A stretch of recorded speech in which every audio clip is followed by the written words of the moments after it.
So I recently ticked off a bunch of local comedians who came out of the woodworks to troll me, to attack me on Instagram on a post I made.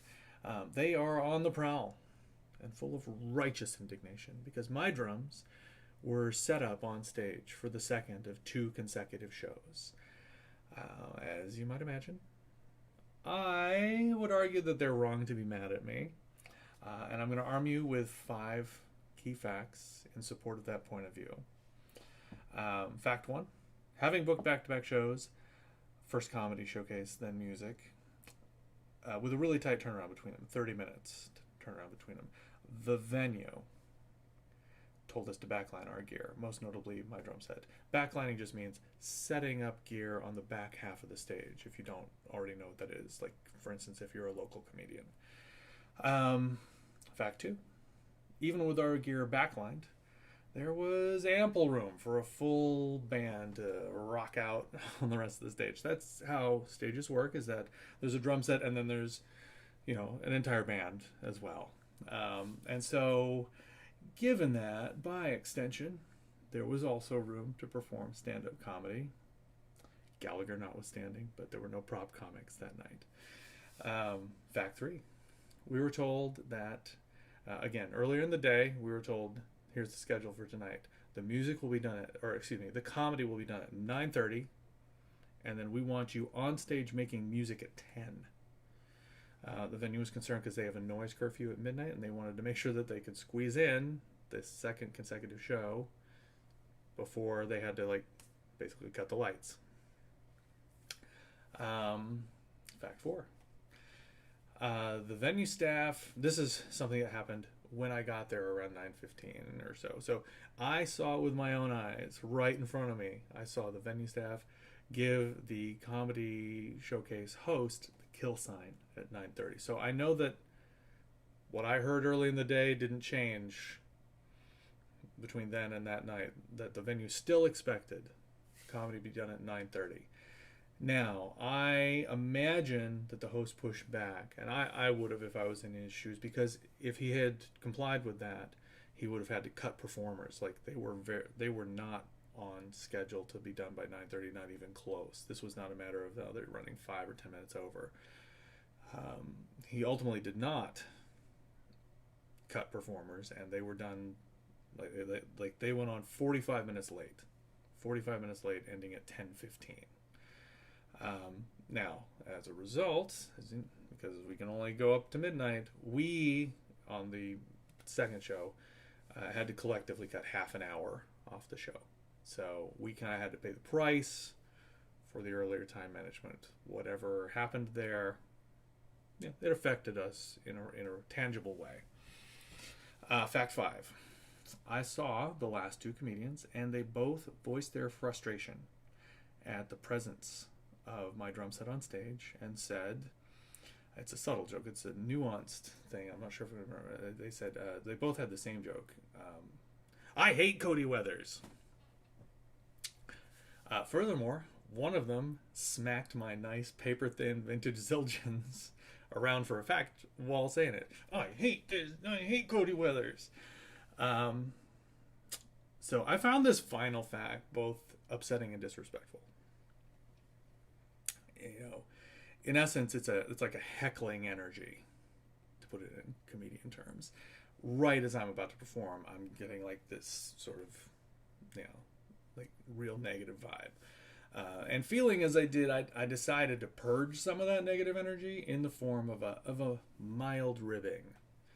I posted a picture of the opener for our show with this caption. The League of Comedians Who Don't Care for My Drum Set ran a little over, but now we've moved on to the music with Abby Pope solo.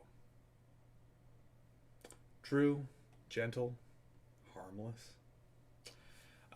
This has proven to be the most controversial post I've ever had on Instagram, raising the collective ire of the aforementioned league. They came out in force to set me straight, and while this could have been a feeding frenzy of comedians one-upping each other with increasingly stinging barbs, I have to say that I'm generally disappointed in the quality of the comedy. And I feel like I actually could do better. So I've taken the liberty of workshopping their comments for your amusement. Now, as you know, I'm not a comedian by trade, and my delivery is not great. But nonetheless, I think I've improved each of these as a writer. So let's get into it. Okay, so let me start with the two I hate Cody Weathers comedians I saw in person. I'm going to give them 2 for the price of 1, because that joke wasn't really worth saying once, let alone twice. And as a rule, unless you're like super deft with like making a twist for a callback, you shouldn't repeat a premise that someone else has already said on stage, even if great minds think alike, or just minds, whatever. Isa Habadanyan. So your kind of observational personal narrative, a lot of callbacks to the cost of strippers in your act. So let's weave it in using that. Something like, this drum set's nice, looks expensive, but I feel like it's about a year's worth of strippers for a guy who plays midnight mop up to a $5 amateur comedy show. Like maybe get your priorities in order. Something like that. Dahlia Delubel. Your act's real sexual, and your biggest laughs come from innuendo. So let's take kind of a classic route. You know what they say about guys with big drum sets. I know it's not phenomenal, but you set a really low bar, and that's fertile ground for some additional callbacks to things like big drum set energy, or this was another of those guys with big drum sets, if you know what I mean. Like, you can go places with that, even if it's a little cliche to start. It's easy to like weave that into other pieces of material that you were using in your act, where you're, in essence, launching from sort of sexual stories. So easy to just make that build. P.S. Dahlia, like a strip club, this is a look but don't touch kind of situation, and I don't appreciate you smacking the cymbals as part of the joke. My kid's not your prop. Keep it professional. On to the Instagram comments. So Chris Comedian says, to be fair, some nice things were said about the drum kit, just maybe not for the person who wasn't even on our show, who took up 3/4 of the stage we're using. Bad at fractions, try jokes. Actually, I'm not sure he's even making a joke. He might just be angry. But if your handle is Chris Comedian, you really ought to be funny whenever you open your mouth online. So putting aside these may not ever have been intended as jokes, here's how I'd express the same sentiment with some of the same language as a more comedic retort.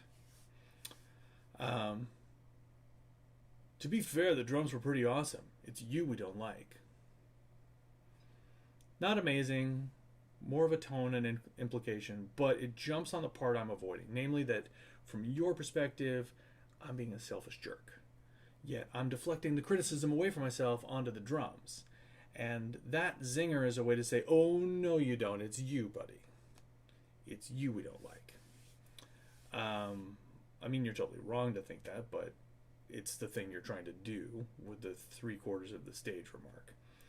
So while we're on the subject, let's put that to bed with a quick photo essay.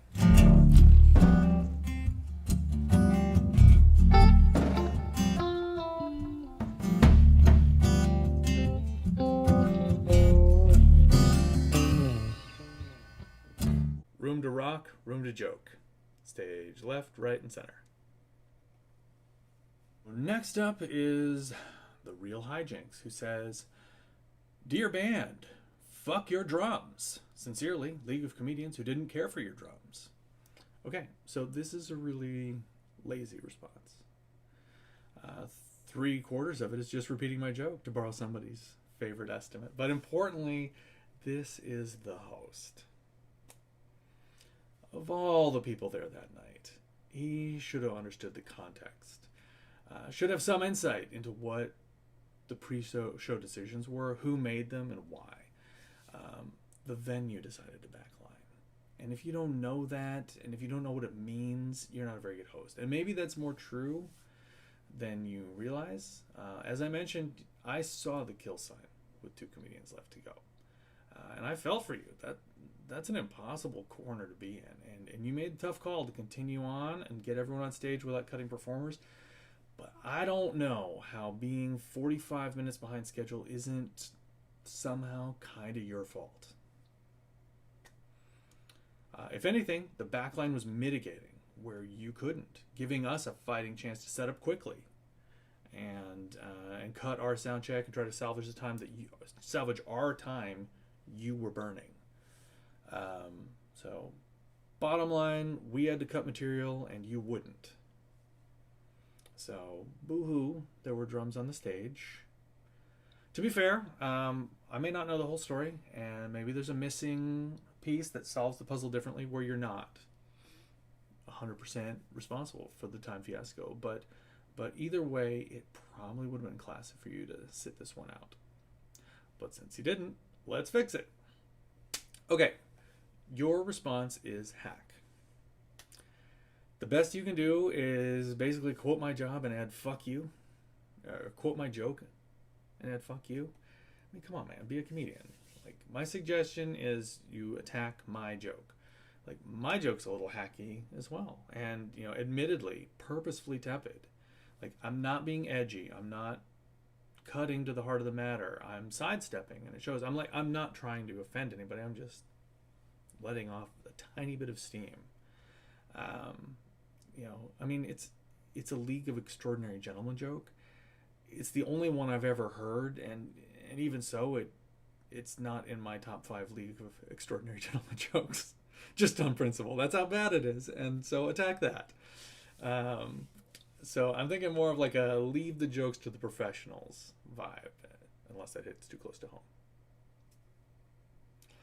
home. So again, this isn't a whole lot better, but it's better. Something like, your joke, like your drum set, is too much for you to handle. Or, your joke, like your drum set, is trying too hard. It's a fun little prompt. Try it. Your joke, like your drum set, fill in the blank. That would have made me wince. That's what I feared, that you'd all be jokesmiths and the roasts would just flow and be clever and cutting and hurt my feelings even. But whether you're normally funny, you ain't funny today. And it's probably your fault the thing went sideways to begin with. On top of it, sit it out. Next, Rowdy Mowdy quips, I banged your drums. She loved it. She tipped me more stage time. Okay, all right. First off, I respect this is at least actually the premise of a joke. Like, I didn't catch your set, but even in this, I can sense your voice a little bit. That said, I like where you're going, but you ain't there yet. This is really unpolished. And it'd be one thing if you said it to me off the top of your head, like in conversation. But as with Chris Comedian, like, you're gonna get judged for the quality of your comedy whenever you open your mouth. So if you have the chance to make it good, do it. At this moment, there's a dozen people watching this video who probably aren't impressed with you. So, in every opportunity, you got to be shining if you can hack it. And the question is, can you hack it? Anyway, I like what you've identified, but you probably should have taken a moment to polish it, make it a little more surprising, a little more inventive, and definitely more efficient. Like, there's some stuff here that doesn't have to happen that feels like an unrefined brainstorm. Like, I banged your drums. She loved it. She tipped me more stage time. Like, you're trying to pile on too many layers without any of them being strong enough to hold the joke up yet. It's not tight. It doesn't read right and doesn't land well. Not yet. So I think the best part with the most potential is the double meaning of banged. Like, that's cool. That's cool. That's your way in, like right there, but you got to pare it down and take another pass at it. Okay, so here's how I would fix it. Your drums think of me when you're banging them. That's better. Edgier, more efficient, single thought, single joke. It's a one-liner. Every word's necessary. It's a little meaner, but it's a lot funnier. That's not really that mean. I'd be curious to check out your act and see if you're funnier with stuff you've put some time into. But this wasn't your best. Or rather, like, if this was your best, you need to get a little better at the craft. Like, you might be a person who's got a funny delivery, or You know, just elevates your performance with like how you say things. Maybe this was just an off joke and your heart wasn't in it, but then don't post it if it's not great. You know, because if it's not that funny, then guess what? It comes across that you're not funny. I can see you've got potential. You thought of a good premise, but it says a lot that you didn't work it, and even a dipshit like me could spend just a short amount of time and make it a lot better. And you should be kind of embarrassed that that's the case. You should be embarrassed that you didn't come up with something that had that effect. Like, you phoned it in. Kind of made this half-baked joke and hope we'd find it amusing or see the potential of your joke, connect the dots ourselves, instead of taking it across the finish line and making us laugh, you know? So that said, this is the best one so far. And it's at least the makings of a one-liner. Like, you belong trying this. And maybe the material you've had a chance to polish is better, but there's a hole in your craft if you can't come up with a joke on the fly without having to see how it lands with audiences first, you know? That's what I suspect about you, that you're the kind of comedian who comes up with a material that's personal and you think it's funny because it's funny to you. Then you go out and audition material in front of audiences and you're like, I wonder why that didn't land. And you shape your act by trial and error instead of thinking through the craft of writing and of how to shape your jokes. Again, I'm not very good at this, but I just made your premise a joke and you should be able to do that. So, food for thought. Okay. Cascadian comic. This one's a doozy. Hey, it's the lady who burst into the crowd holding a guitar case in everybody's way. Glad to see it's still all about you. Did your song about rain go over all right? Way to show respect to your fellow performers. I didn't care for your drums. Accurate observation. Do you think that's because they were in the way of a 7-person show? I hope your drums get hit by a truck. Okay. I didn't get there in time to see their set, but this whole thing is just really unfocused. Like, you're fishing for a really devastating insult to, like, cut me down to size, but you just fizzle out of, like, 6 or 7 half-baked ideas, and you can't settle on a theme, a tone, or even a target. You need to learn to be selective or else be brilliant. Like, these thoughts either need to move and flow and all be funny, like by the seat of your pants, like Robin Williams, which is obviously a pretty rare talent. I mean, he could string together combinations by jumping from one thought to another and keeping us off balance, but delivering with each blow, building and building. You know, just like everything was funny. Punches and bunches ain't working for you. I think you need to focus on making it count and learning how better to structure your thoughts and manipulate the listener's response. Start with probably leaving Abby out of it. Abby didn't do anything. Abby didn't say anything. And you're not even talking to her, but you don't even realize it. Oh my goodness, she had the audacity to wait until you were done and then move to the stage because she's next and was actually supposed to start playing 15 minutes ago. The nerve!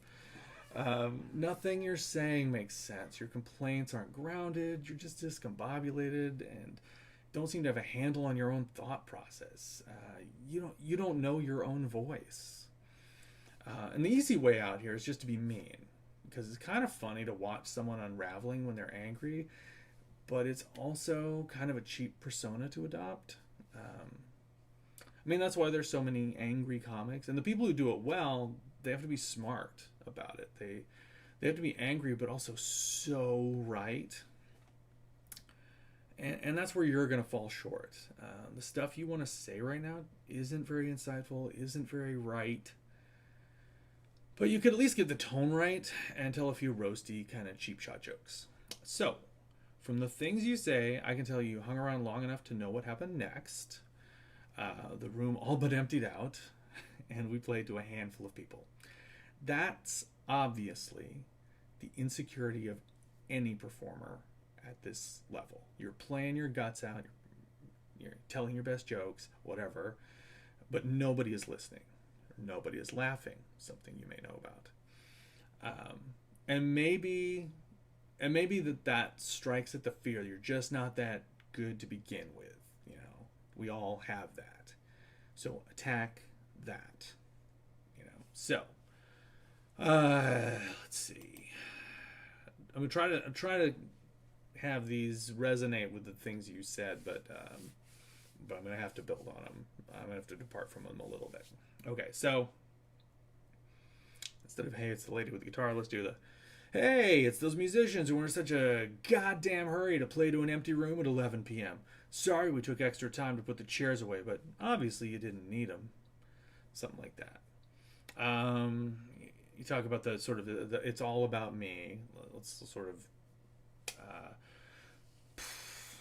from the vanity bass drum head to the ridiculous footprint in this kit, we get the message. It's all about you, Cody Weathers, and that's cool because obviously your music isn't for anyone else. So you know you're being mocking about me having a song that has the word rain in it just from your tone, like I should feel embarrassed about that. But that's like a second grader insult, like to just merely imply you're dumb with your dumb song about rain. You're dumb with your dumb rain song. So like to roast me about it, you're gonna need to be more specific, and you're gonna need to know like where the scar tissue is. I've already sort of talked about that. So it would be more like this. Oh, I heard your rain song in the sound check. I always appreciate it when the band trots out a preview of their best stuff, and you know right then and there's no reason to stick around. Okay, the performers showing each other respect. I like this one. You know, of course, this strikes me with the deepest irony that, of course, all the things to criticize me for not showing you respect because I make a League of Extraordinary Gentlemen joke that's not even like an insult. It's not even an insult. I say that you ran over. I mean, that happens to be true. But it's not like I'm flying off the handle about it. Maybe you feel like it wasn't true. I don't know. It was 45 minutes. Maybe you can't tell time, or maybe you didn't know that was 45 minutes over. I don't know. But it's funny because then I think, of course, like all the respect of, hey, there are people on stage as I'm about to go on and perform who are saying they hate me, who are like hitting my drums, who are like just establishing this atmosphere that I'm not wanted in this room. Like that's not respectful, right? None of that's respectful, don't you think? Going over 45 minutes, that's not respectful. Like we had to actually like cut time because of you all, and it's not on the individual comics. You know, it's not up to the comedians to keep on time. And I know comedians. If you tell them they have a 12-minute set, they have a 12-minute set. If you give them the red light with a minute left, they know how to immediately wrap it up. That's part of the skill set for comedians at this, certainly at the showcase level. Any comedian who's at an open stage knows, or an open mic for comedy, that's what they do. So I know it's not the comic's fault, but nonetheless, an ironic lack of awareness of the overall situation. Anyway, here's how I'd fix it. Love to see performers showing each other respect. For instance, I support your adorable little attempt to make a joke. The whole I didn't like your drums true observation thing. So like let's string that into an actual like joke. It's not funny because it's true. We didn't like your drums, but you know that because nobody does. I mean, whatever. That's not exactly going to hurt my feelings that you don't like my drums. Okay. Hope your drums get hit by a truck. Like, obviously, this is the one that you feel is, like, the most jokey of them. But it's missing something. Like, it's not enough just to, like, picture my drums being hit by a truck. That's not funny in and of itself.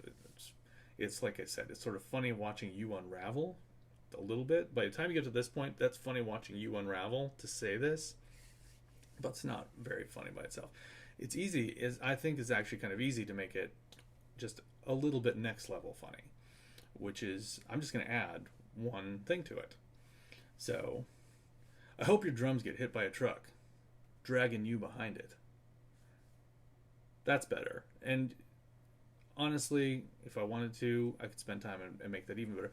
But really, the bottom line is if I wanted to make your thoughts, if I wanted to take your attitude or the thing you want to express and make it funnier, I would scrap everything you said pretty much and go whole cloth, a whole new thing. I'm going to give you a couple others that you didn't say that you could have, that had to do more with the Instagram post. So first, the picture itself, you could have said, this picture makes about as much sense as that drum set. That's actually more cutting than what you ended up saying. And then this is kind of dumb, but whatever. I scribbled it down, so I'm going to read it. There you go. Actually, we just changed our name to the League of People Who Don't Like Your Bullshit. So, bottom line for you is that you sound, to use our favorite estimate, 3/4 like an angry civilian in the comment section, and 1/4 like someone who thinks they're funny. If you don't have the material and you're not on, don't post. I feel like a broken record saying that, but honestly, if you can't be hilarious as a comedian, don't post. Don't open your mouth if you're not funny. Don't open your mouth if it's not going to be funny. Your handle's comedian, and you're going to get judged. You're going to judge as funny or not funny, and none of this was good. So, know your limits. You apparently can't riff. You're not a good writer. You don't have a good antenna for what's funny. You don't have clever things to say, and you don't know when to shut up. I don't mean to be rude or blunt, but I'm going to be blunt. You have a long way to go if you're going to impress people with this. If this is the quality of your work, maybe it's not. Yeah, maybe you're hilarious. Like Rowdy Mowdy, I'll say the same thing. Maybe you're hilarious when you have a chance to work it out, but this just screams someone who can't form a cohesive thought. So, anyway. Okay, last one. Chelsea Taylor. Chelsea Taylor has got 3 comments at the time of this filming. And I say at the time of this filming because she is apparently not done. They keep trickling in weeks after the event. I am not sure if she was actually on the showcase. She wasn't on the poster, but if she wasn't, she should have been. Because in my opinion, she's the most promising of the comedians who have waded into the fray so far. And as a quick aside, I want to voice my appreciation and give a quick thank you to the comedians who were on the showcase who have not waded into this morass. Whatever your reasons, thanks for not being part of the mess. Okay, so 3 comments. In order, she said. 1. That comedy show was the best thing your drum set's ever done. 2. Honestly, this drum set should be arrested for attempted murder. And then, keeping it going, with a comment on a completely unrelated post about the open stage I run, she said, I bet you ran over. How many more tries till it's funny? Not to be too snarky, not to be rude, but at what point are you going to give up on this? You've taken 3 bites at the apple and none of them are particularly satisfying. And I think you know it. I think that's why you keep coming back to it. It doesn't feel done. It's not done. These are tempting nibbles and they're not much more. You are the best so far because you have an unmistakable voice. You've got this wry tone and witty brevity and this creativity, and you're playing with it. You're having fun with it. And I gotta give you that yours, unlike everyone else's, are at least amusing as is. Gotta give you that much. I respect that these are, these are amusing. These are a little bit funny. That said, they still mostly feel incomplete. For the most part, they dangle without really landing, or else they have just a real shallow arc to them that's kind of over before it goes anywhere. So let's take them one at a time. That comedy show was the best thing your drum set's ever done. This has, this is okay. This is, like I said, it's amusing, and it's a good concept, and it's a complete thought. Here's the thing I would say about it is, it's structured like it has the feel of a one-liner, but it lacks the barb. Like, I think you're trying to make it sting, but you're more concerned about not weighing it down, which is, that's an admirable consideration, and it's an important consideration. But I think you've got to, the polish I'm going to suggest is one that is intended to make it a little sharper, make it come up a little higher before it releases off. So here's what I would say, and it starts with the first word. So, sadly, sitting on stage being in the way was the highlight of the evening for your drums. So I think that's something like that, to like get just a little more personal, a little more specific, without a whole bunch of more words, but still being efficient. Still pretty much, that's real close to what you have, but I think it, in a couple important ways, it does actually improve it and clarify, like focus in on both the sort of the point of the setup and the point of the subtext as well. The subtext being that I suck. All right. Number 2. Honestly, this drum set should be arrested for attempted murder. This one's interesting because I could take it a couple different ways. And if you intended it as a bit of like a meta critique of not only my post, but also the sort of absurdity of the tar and feathers tone of the other comedians' comments, in that case, this does actually land pretty well for me. It becomes your funniest one, I think. It works, if that's what you intended. But I kind of think you didn't intend that, given your relationship with one of the comedians I put right near the top of the list for that kind of criticism of tone. So I don't know what to make of it. Can't be sure. I'm going to give you two potential revisions that go in a couple different directions. So if it is intended as meta, like I said, it's already pretty decent, but it would still be better if you upped the stakes of being associated with it. So in other words, if you made it a little more shameful, if your point is basically this whole conversation is silly, or this whole conversation is stupid, or you all are being stupid, I think you want to like paint with a more shameful brush for us, just kind of give us something that just the stink of which we want to wash off of us right away.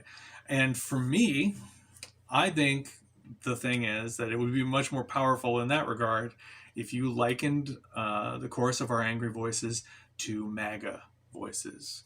So that being for reasonable people, a trope of, oh yes, this blustering idiocy, these fools barking at each other, making no sense, or just sort of barking at the moon, and that you're just sort of the biggest eye roll you could possibly have, like, to be associated with that, I think would be that's where I'm gonna take this. And so I'd say just very simply, and this is a very simple joke. You have to get the reference, of course, but I think people get the reference. And you don't seem to shy away from a joke in which people need to get the reference to get it. So I think that this works within your voice. Let's go drum set. I think that's the one to do, because just already it's oogity boogity. It's like it's an insult. It's such an insult to both me and and them. Like, to me, it's just like, I want that off me. Just the association alone. Like, don't say I'm saying that. But yet it's funny because there's this resonance to the trope, to the rabble of what's being said in this exchange, or what you're saying, or what you're trying to say, which is y'all are dumb. That rabble of what we're saying with that bewildering idiocy of the kind of things we've all heard people say in the past few years. So that's my number one suggestion if you're being meta. Now, if you're not being meta, then it's hard for me to think where you're coming from. And my best guess is that you're trying to like echo and build on the hit by a truck joke, which perhaps you actually found funny. Surprisingly, for some reason. I'm sorry, but it's hard to say for sure. But it doesn't matter. Whatever your alternate motivation, let's try a callback to the truck joke. But let's build on it like you seemingly started to. And so, and let's do, I said that punches and bunches wasn't working for Cascadian comic. Let's do a punches and bunches. It's not going to be a brilliant Robin Williams joke, but let's do punches and bunches. Let's do several things, several short thoughts, which go on a tiny little journey and wind up somewhere. And by doing so, by having that momentum and having that that sort of velocity to it, that it is going to make the landing a little more surprising. So. Now, I've said up front, I'm not a comedian by trade, and my delivery's not great. So I think everyone's going to have to bear with me, but it's the writing here that I want to highlight. So I hope your drums get hit by a truck and the truck explodes, and the explosion kills your band, and you pick up an accessory to murder charge, and in jail you get COVID, and you need a ventilator, but there's no ventilators because of supply chain, and the ventilators were in the fucking truck. And you suffocate and die. Guess you should have waited to set up those drums, huh? Karma, motherfucker. So, whatever. Like I said, it really... And the thing, I'll be the first to say, with punches and bunches, delivery matters a lot. Like, I sucked at that. I sucked at saying that joke, but someone who's actually good at zippy... at sort of a zippy trip like that would make that thing fly. And if I were doing that off the top of my head, it would be funny if I wasn't having to like recite it, which is definitely not my strong suit. Not that I give a shit about that, but there you have it. I'll be the first to admit I'm not gonna be tearing up the national comedy scene by storm, but I'm better than all of you, unfortunately. So that's why we're doing this. Just kind of prove that point. Okay. Finally. I bet you ran over. So with this, it's kind of as if you're trying to do one of the most difficult styles of inferential comedy, the sort of connect the dots joke, where your premise leads us to an implied punchline. And the trouble is, to pull that off, your inference needs to be all at once really strong and obvious, yet also somewhat unexpected. And the surprise needs to be funny. In other words, the clue has to lead to one obvious conclusion we weren't already thinking of, but which, if prompted, we'd leap to. And when we get there, we like it. It has to pay off. So the junior grade version of that format is what I suggested for Dahlia. You know what they say about guys with big drum sets. That wasn't what anybody was thinking about, but it's a trope that steers everybody immediately to the same unvoiced punchline. We all know what the punchline to that joke is. We weren't sitting there thinking about it until you did the setup makes us immediately think of the punchline. That's the connect the dots joke. And here, the dot you're trying to connect is that I'm, I guess, wrong. I don't, that you didn't run over, and I accused you wrongly of running over. I'm not sure what you're trying to connect to it, Don. So I mean, it warrants mention while we're on the subject of context. You've taken the whole thing out of context by commenting on a completely unrelated post, which makes this impossible to land broadly. So, because out of context, no one knows what the hell you're talking about. It looks like you're just being literal. Like you're a crazy person who thinks I ran over on the open stage. Or somebody who was there one night when I did run over or something like that, which is silly. So, I mean, in essence, you've made this a joke for one, that it's just for me. And it's that you're either trying to make me laugh or make me angry, make me mad. And right now, it doesn't do either, because it doesn't make me laugh because the mechanics aren't there. And it doesn't make me mad because I know you're off target if you think I was wrong to say the comedians ran a little over, because they did by 45 minutes from what the venue wanted, whether you know that or not. So, how can you better accomplish all of that?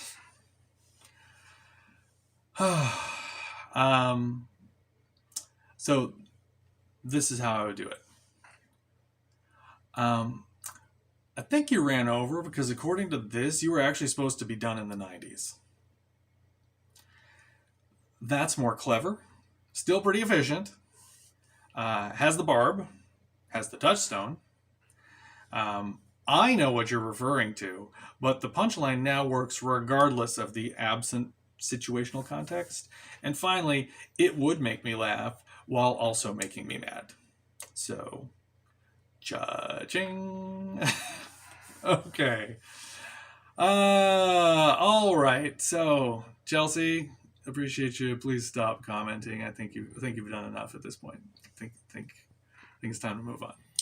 Okay, so final thoughts on this whole weird escapade. The one thing that still kind of nags at me is, why is Chelsea Taylor still trolling me about this? I haven't responded to any of their comments to this point. It's been a couple weeks, and yet she's still trickling in with new things to say. Why is she still upset? And the best theory I can come up with is this. I think that the host, the Real Hijinks, missed the memo on some things. I think that the host didn't know about two key decisions that got made earlier in the day by the venue. Number one, the bands will be backlining. That's a venue decision. It's very common in music biz, very common to backline. And number two, the comedy show will end at 9:30 and we want music to start at 10. That may have been a change from what they originally scheduled. So, under the theory that Real Hijinks missed that memo, now I was there at 9:30. I didn't mishear this. I didn't misunderstand. It was told to me directly early in the day at 5. And at 9:30, I saw the venue given the kill sign. So I know that I heard it right. They wanted comedy to stop at 9:30. But the comedians might not know that. Real Hijinks might not know that. Real Hijinks might not have told them. Or because of not knowing or not. I don't know. This is all speculation, but if that's the case, or some version of that's the case, then I can see how they feel justified in continuing to get on my case. But here's the bottom line. You're not justified. I didn't do anything wrong. I'm sorry that you had to adjust to something unfamiliar like backlining. I'm sure that as comedians you rarely encounter that. But it's kind of like being mad at the foosball table in some bar if you're performing comedy. I mean, you make do with whatever size the stage is. Nonetheless, I'm sorry that you had to adjust, because I know that it can throw you out. Little things can throw you off your game. I didn't do anything wrong, and at this point, I have more than paid the price for something that's not my fault. So, what say we bury the hatchet and move on? Peace. All right. Till next time. Oh, yeah. And in conclusion, you know what they say about comedians with limp jokes.